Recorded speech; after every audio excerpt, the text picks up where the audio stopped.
ചെയ്യുക. ഇപ്പോൾ 2 സുജൂദ് നിർവഹിച്ചു കഴിഞ്ഞു. ആ സുജൂദിലും നേരത്തെ ചെയ്തതുപോലെയുള്ള ദിക്ർ 3 തവണ ചൊല്ലുക. സുജൂദിൽ നിന്നും ഇരുത്തത്തിൽ നിന്നും എഴുന്നേൽക്കുമ്പോൾ മുൻകൈകളുടെ പള്ള ഭൂമിയിൽ ഊന്നിക്കൊണ്ടാണ് എഴുന്നേൽക്കേണ്ടത്. സുജൂദിൽ നിന്ന് എഴുന്നേൽക്കുമ്പോഴും അതുപോലെ തന്നെ നമ്മൾ ഇരുത്തത്തിൽ നിന്ന് പിന്നീട് എഴുന്നേൽക്കുമ്പോഴുമൊക്കെ ഈ മുൻകൈകളുടെ പള്ള ഭൂമിയിൽ ഊന്നിക്കൊണ്ടാണ്. ചിലർ പല രീതിയിൽ കൈക്ക് വെച്ച്, ചിലർ വലഭാഗത്ത് ഊന്നി, പല രീതിയിൽ ഇങ്ങനെ ഊന്നിയൊക്കെ എഴുന്നേൽക്കും. സുജൂദിൽ നിന്ന് നൃത്തത്തിലേക്ക് വരുമ്പോൾ ചിലരിങ്ങനെ സ്റ്റൈലായിട്ട് ഇങ്ങനെ എഴുന്നേൽക്കും. അങ്ങനെയൊന്നും പാടില്ല. ശരിക്കും മുൻകൈയുടെ പള്ള ഭൂമിയിൽ ഊന്നിക്കൊണ്ടാണ് എഴുന്നേൽക്കേണ്ടത്. ഇതോടുകൂടി 8ാമത്തെ ഫർളും നാം പഠിച്ചു. ഇപ്പോൾ നാം 2 സുജൂദും അതിന്റെ ഇടയിലെ ഇരുത്തവും കഴിഞ്ഞു. ഇനി 9ാമത്തെ ഫർള്. 9ാമത്തെ ഫർള് തുമഇനീനത്താണ്, അഥവാ അനക്കം അടങ്ങുക. എന്താണ് ഇതുകൊണ്ട് ഉദ്ദേശിക്കുന്നത്? ഇത് ഇന്ന് പലർക്കുമില്ലാത്തൊരു കാര്യമാണ്. നമ്മുടെ സമൂഹത്തിൽ പലരും തെറ്റിക്കുന്ന ഒരു ഫർളാണിത്. അനക്കം അടങ്ങുക എന്നാൽ ഒരു ഫർളിൽ നിന്ന് മറ്റൊന്നിലേക്ക് നീങ്ങിയാൽ അവ രണ്ടും തമ്മിൽ വേർപിരിയുന്ന വിധം അവയവങ്ങൾ നിശ്ചലമാകലാണ് അനക്കമടങ്ങുക. ഒരു ഫർളിൽ നിന്ന് വേറൊരു ഫർളിലേക്ക് നീങ്ങുമ്പോൾ ഇത് രണ്ടിനെയും ഇടക്ക് ഒരു വേർതിരിവുണ്ടാകുന്ന വിധം ശരിക്കും അവന്റെ അവയവങ്ങളെ അനക്കം അടങ്ങുക. ഉദാഹരണം, 1ാമത്തെ സുജൂദ് ചെയ്തു.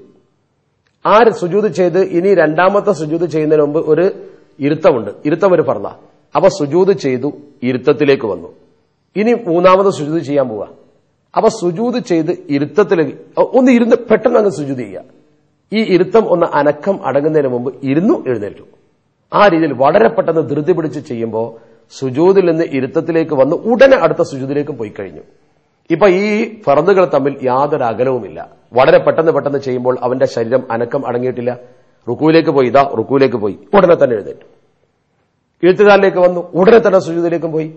ഈ ധൃതി പിടിച്ച് ഈ പ്രവർത്തനം ചെയ്യുമ്പോൾ അനക്കം അടങ്ങുക എന്ന ഫർള് നഷ്ടപ്പെടുന്നു. ധൃതിയിൽ നമസ്കരിക്കുന്ന പലർക്കും ഇത് സംഭവിക്കാറുണ്ട്, ശ്രദ്ധിക്കണം. അപ്പോൾ അനക്കം അടങ്ങൽ നിസ്കാരത്തിന്റെ 9ാമത്തെ ഫർളാണ്. തുമഇനീനത്ത് എന്നതിന് പറയുന്നു, അത് വളരെ പ്രധാനമാണ്. ഇനി നാം നിർവഹിക്കേണ്ടത് 10ാമത്തെ ഫർളായ അത്തഹിയാത്താണ്. അത്തഹിയാത്തിന്റെ രൂപം: അത്തഹിയാത്തുൽ മുബാറകാത്തു സ്വലവാത്തു ത്വയ്യിബാത്തു ലില്ലാഹ്. അസ്സലാമു അലൈക അയ്യുഹൻ നബിയ്യു വറഹ്മത്തുള്ളാഹി വബറകാതുഹു. അസ്സലാമു അലൈനാ വഅലാ ഇബാദില്ലാഹി സ്വാലിഹീൻ. അഷ്ഹദു അല്ലാ ഇലാഹ ഇല്ലല്ലാഹ് വ അഷ്ഹദു അന്ന മുഹമ്മദർ റസൂലുള്ളാഹ്. ഈ അത്തഹിയാത്ത് ചൊല്ലലാണ് നിസ്കാരത്തിന്റെ 10ാമത്തെ ഫർള്. ഇനി അത് കഴിഞ്ഞാൽ 11ാമത്തെ ഫർള്. ഒടുവിലത്തെ അത്തഹിയാത്തിന് ശേഷം നബി സല്ലല്ലാഹു അലൈഹി വസല്ലമയുടെ മേൽ സ്വലാത്ത് ചൊല്ലൽ നിസ്കാരത്തിന്റെ 11ാമത്തെ ഫർളാണ്. നബി സല്ലല്ലാഹു അലൈഹി വസല്ലമ തങ്ങളുടെ കുടുംബത്തിന്റെ മേലിൽ കൂടി സ്വലാത്ത് ചൊല്ലൽ ഇവിടെ സുന്നത്തുണ്ട്. ഈ സ്വലാത്ത് ഇപ്രകാരമാണ്: അല്ലാഹുമ്മ സ്വല്ലി അലാ മുഹമ്മദിൻ വഅലാ ആലി മുഹമ്മദ് കമാ സ്വല്ലൈത അലാ ഇബ്രാഹീമ വഅലാ ആലി ഇബ്രാഹീം വബാരിക് അലാ മുഹമ്മദിൻ വഅലാ ആലി മുഹമ്മദ് കമാ ബാറക്ത അലാ ഇബ്രാഹീമ വഅലാ ആലി ഇബ്രാഹീം ഫിൽ ആലമീന ഇന്നക ഹമീദും മജീദ്. അവസാനത്തെ അത്തഹിയാത്തിൽ ഈ സ്വലാത്തിന് ശേഷം ഒരു ദുആ കൂടി സുന്നത്തുണ്ട്. അവസാനത്തെ അത്തഹിയാത്താണെങ്കിൽ ഈ സ്വലാത്തിന് ശേഷം ഒരു ദുആ. അതെന്താണ്? ആ ദുആയുടെ പൂർണ്ണ രൂപം: അല്ലാഹുമ്മ ഉഗ്ഫിർലി മാ ഖദ്ദംതു വമാ അഖർതു വമാ അസ്റർതു വമാ അഅലൻതു വമാ അസ്റഫ്തു വമാ അൻത അഅലമു ബിഹി മിന്നി ഇന്നക അൻതൽ മുഖദ്ദിം വ അൻതൽ മുഅഖിർ ലാ ഇലാഹ ഇല്ലാ അൻത അല്ലാഹുമ്മ ഇന്നി അഊദു ബിക മിൻ അദാബിൽ ഖബ്ർ വമിൻ അദാബിൻ നാരി വമിൻ ഫിത്നത്തിൽ മഹിയാ വൽ മമാതി വമിൻ ഫിത്നത്തിൽ മസീഹിദ് ദജ്ജാൽ. എന്താണ് ഈ പറഞ്ഞതിന്റെ ആശയം? അല്ലാഹുമ്മ, അല്ലാഹുവേ, ഉഗ്ഫിർലി മാ ഖദ്ദംതു, ഞാൻ മുമ്പ് ചെയ്ത ദോഷങ്ങളൊക്കെ നീ എനിക്ക് പുറത്തു തരണം. വമാ അഖർതു, ഞാൻ പിന്തി ചെയ്ത ദോഷങ്ങളും.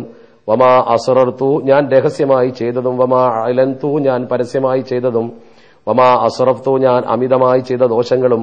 വമാ അൻത അഅലമു ബിഹി മിന്നി, എന്നിൽ നിന്ന് നീ അറിയുന്ന എല്ലാം. ഇന്നക അൻതൽ മുഖദ്ദിം, നീയാണ് ആദ്യം. വ അൻതൽ മുഅഖിർ, നീയാണ് അന്ത്യം. ആദ്യത്തേവനും അന്ത്യത്തെ എല്ലാം നീ തന്നെയാണ് പഠിച്ചവനെ. നിനക്ക് ആദ്യമില്ല, നിനക്ക് അന്ത്യവുമില്ല. ലാ ഇലാഹ ഇല്ലാ അൻത, അല്ലാഹുവേ, നീ അല്ലാതെ ആരാധ്യനുമില്ല. അല്ലാഹുമ്മ ഇന്നി അഊദു ബിക, നിന്നോട് ഞാൻ കാവൽ ചോദിക്കുന്നു.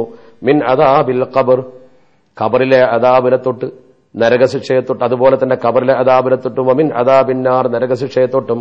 വമിൻ ഫിത്നത്തിൽ മഹിയാ വൽ മമാത്, ജീവിതത്തിലെയും മരണത്തിലെയും കുഴപ്പങ്ങളെ തൊട്ടും. വമിൻ ഫിത്നത്തിൽ മസീഹിദ് ദജ്ജാൽ, ദജ്ജാലിന്റെ ഫിത്നയിൽ നിന്നും അല്ലാഹുവേ നിന്നോട് ഞാൻ കാവൽ ചോദിക്കുന്നു.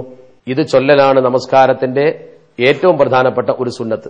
അഥവാ ഒടുവിലത്തെ അത്തഹിയാത്തിൽ നബി സല്ലല്ലാഹു അലൈഹി വസല്ലമ തങ്ങളുടെയും കുടുംബത്തിന്റെ മേൽ സ്വലാത്ത് ചൊല്ലിയതിനു ശേഷം ഈ ദുആ പ്രത്യേകം സുന്നത്തുണ്ട്. ഇനി 12ാമത്തെ ഫർള് അത്തഹിയാത്ത്, സ്വലാത്ത്, സലാം എന്നിവയ്ക്ക് വേണ്ടി ഇരിക്കലാണ് 12ാമത്തെ ഫർള്. ഇത് ഇരുന്നു കൊണ്ടാണ് നിർവഹിക്കേണ്ടത്. അഥവാ നമസ്കാരത്തിന്റെ അവസാനം ഇരുന്നു കൊണ്ടാണ് നിർവഹിക്കേണ്ടത്. ഏത് അത്തഹിയാത്തിന്റെ ശേഷമാണോ സലാം വീട്ടുന്നത് ആ അത്തഹിയാത്താണ് ഒടുവിലത്തെ അത്തഹിയാത്ത്. ഏത് അത്തഹിയാത്തിന്റെ ശേഷമാണോ സലാം വീട്ടുന്നത് അതാണ് ഒടുവിലത്തെ അത്തഹിയാത്ത്. ഇതിൽ തവറുക്കിന്റെ ഇരുത്തമാണ് സുന്നത്ത്. നമ്മൾ ഇഫ്തിറാഷിന്റെ ഇരുത്തം പഠിച്ചു. എന്താ തവറുക്കിന്റെ ഇരുത്തം? തവറുക്കിന്റെ ഇരുത്തം എന്ന് പറഞ്ഞാൽ വലതുകാല് നാട്ടിവെച്ച് നേരത്തെ പോലെ തന്നെ ഇടതുകാല് വലതുകാലിന്റെ കീഴ്ഭാഗത്തു കൂടി പുറപ്പെടുവിച്ച്, ഇടതുകാല് വലതുകാലിന്റെ കീഴ്ഭാഗത്തു കൂടി പുറപ്പെടുവിച്ചിട്ട് ചന്തി ഭൂമിയോട് ചേർത്ത് ഇരിക്കലാണ് തവറുക്കിന്റെ ഇരുത്തം. ഈ ഇരുത്തമാണ് ഒടുവിലത്തെ അത്തഹിയാത്തിൽ ഇരിക്കേണ്ടത്. ആദ്യത്തെ അത്തഹിയാത്തിൽ ഇഫ്തിറാഷിന്റെ ഇരുത്തമാണെന്ന് നേരത്തെ പറഞ്ഞു. സഹുവിന്റെ സുജൂദ് ചെയ്യാനുണ്ടെങ്കിൽ ഒടുവിലത്തെ അത്തഹിയാത്തിൽ ഇഫ്തിറാഷിന്റെ ഇരുത്തം തന്നെയാണ് വേണ്ടത്. പിന്തി തുറന്നവൻ ഇമാമിന്റെ ഒടുവിലത്തെ അത്തഹിയാത്തിലും ഇഫ്തിറാഷിന്റെ രീതിയിൽ തന്നെ ഇരിക്കണം. കാരണം അവന് പിന്നെയും നിസ്കരിക്കാനുണ്ടല്ലോ, അവന്റെ റക്അത്ത് പൂർത്തിയായിട്ടില്ല. ഇതാണ് നമസ്കാരത്തിൽ അത്തഹിയാത്തിന് ഇരിക്കേണ്ട രൂപം. ഒടുവിലത്തെ അത്തഹിയാത്തിൽ തവറുക്കിന്റെ ഇരുത്തം, ചന്തി ഭൂമിയോട് ചേർത്തിക്കൊണ്ടുള്ള പ്രത്യേക ഇരുത്തം. അത് ശരിക്ക് കണ്ട് മനസ്സിലാക്കി അതേ രീതിയിൽ തന്നെ ഇരിക്കണം. പലരും അത് തെറ്റിക്കാറുണ്ട്. നിസ്കാരത്തിന്റെ 13ാമത്തെ ഫർള് ആദ്യത്തെ സലാം ചൊല്ലലാണ്. അത്തഹിയാത്തും സ്വലാത്തും ദുആവും ഒക്കെ പൂർത്തീകരിച്ചു കഴിഞ്ഞാൽ അസ്സലാമു അലൈക്കും വറഹ്മത്തുള്ളാഹ് എന്ന് പറയലാണ് സലാം വീട്ടൽ. ഒന്നാമത്തെ സലാം പറയുമ്പോൾ തന്റെ ഈ വലതു കവിൾ, നമ്മുടെ ഈ വലത് കവിള് പിന്നിലുള്ള ഒരാൾക്ക് കാണാവുന്ന വിധം വലത്തോട്ട് തലതിരിക്കണം. അത് സുന്നത്താണ്. പിന്നിലുള്ള ആൾക്ക് നമ്മുടെ ഈ വലത് കവിള് കാണത്തക്ക വിധം വലത്തോട്ട് നമ്മുടെ കവിൾ അല്ലെങ്കിൽ നമ്മുടെ തല തിരിക്കൽ പ്രത്യേകം സുന്നത്താണ്. ഇപ്രകാരം ഇടത്തോട്ട് തിരിച്ച് രണ്ടാമതൊരു സലാം പറയലും സുന്നത്തുണ്ട്. ഒന്നാമത്തെ സലാം പറയലാണ് നിർബന്ധം, രണ്ടാമത്തെ സലാം പറയൽ സുന്നത്താണ്. മഅ്മൂമായി നിസ്കരിക്കുന്നവൻ ഇമാം 2 സലാമും വീട്ടി കഴിഞ്ഞതിന്റെ ശേഷമാണ് തന്റെ ഒന്നാമത്തെ സലാം പറയേണ്ടത്. ഇമാം 2 സലാമും പറഞ്ഞു കഴിഞ്ഞതിന് ശേഷമാണ് മഅ്മൂമായി നിസ്കരിക്കുന്ന ആൾ തന്റെ ഒന്നാമത്തെ സലാം പറയേണ്ടത്.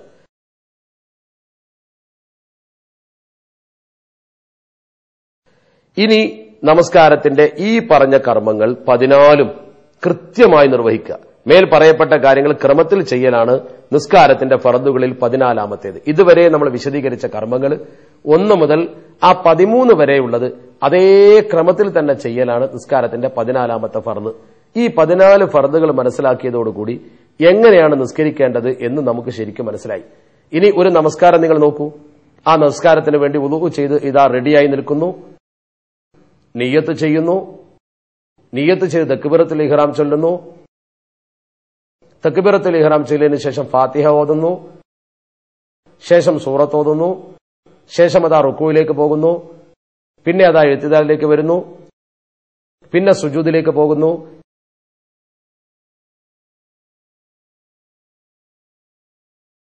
ഇടയിലെ ഇരുത്തം ഇരിക്കുന്നു,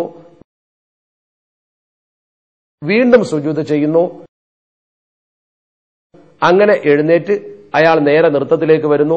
ഇതേ റക്അത്ത് പോലെ വീണ്ടും റക്അത്ത് പൂർത്തീകരിക്കുന്നു, ഒന്നാമത്തെ അത്തഹിയാത്തിരിക്കുന്നു. അങ്ങനെ 3ാമത്തെ റക്അത്തിലോ 4ാമത്തെ റക്അത്തിലോ അവസാനത്തെ അത്തഹിയാത്ത് ഇരുന്ന് അവൻ അത്തഹിയാത്ത് ഓതി സ്വലാത്ത് ചൊല്ലി കുടുംബത്തിന്റെ മേൽ സ്വലാത്ത് ചൊല്ലി ദുആ ചെയ്ത് സലാം വീട്ടുന്നു.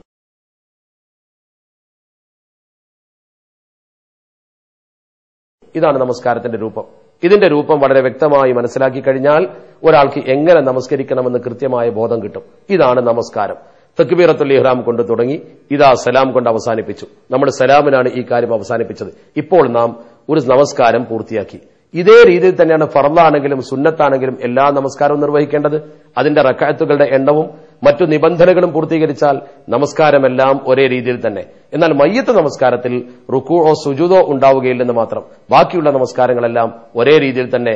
ഒരു റക്അത്ത് എന്ന് പറയുന്നത് അവൻ ആ റക്അത്തിന് വേണ്ടി നിന്ന് ഫാത്തിഹ ഓതി റുക്കൂഉം സുജൂദും കഴിഞ്ഞ് തിരിച്ചു വരുമ്പോൾ അവൻ ഒരു റക്അത്ത് പൂർത്തീകരിച്ചു.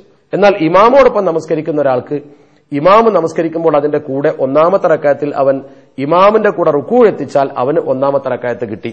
റുക്കൂയിൽ ഇമാമിന്റെ കൂടെ അവൻ എത്തിയില്ലെങ്കിലോ അവന് 1ാമത്തെ റക്അത്ത് കിട്ടുകയുമില്ല. ഈ കാര്യം പ്രത്യേകം മനസ്സിലാക്കേണ്ടതാണ്.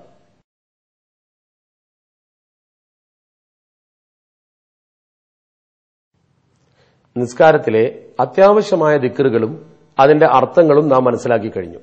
എന്നാൽ സുബഹി നമസ്കാരത്തിന്റെ രണ്ടാമത്തെ റക്അത്തിൽ ഇഴ്തിദാലിൽ കുനൂത്ത് ഓതൽ സുന്നത്തുണ്ട്.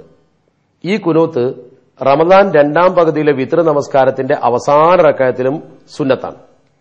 അത് ഇഴ്തിദാലിലാണ് നിർവഹിക്കേണ്ടത്. നാം നമസ്കാരത്തിൽ പഠിച്ച പോലെ ഇഴ്തിദാലിലേക്ക് വന്ന ശേഷം പതിവായി നമ്മൾ ചൊല്ലുന്ന റബ്ബനാ ലക്കൽ ഹംദ് എന്ന ദിക്ർ അത് ചൊല്ലിക്കഴിഞ്ഞതിന് ശേഷമാണ് കുനൂത്ത് ഓതേണ്ടത്. സുബൈ നമസ്കരിക്കുകയാണെങ്കിൽ ശ്രദ്ധിക്കണം.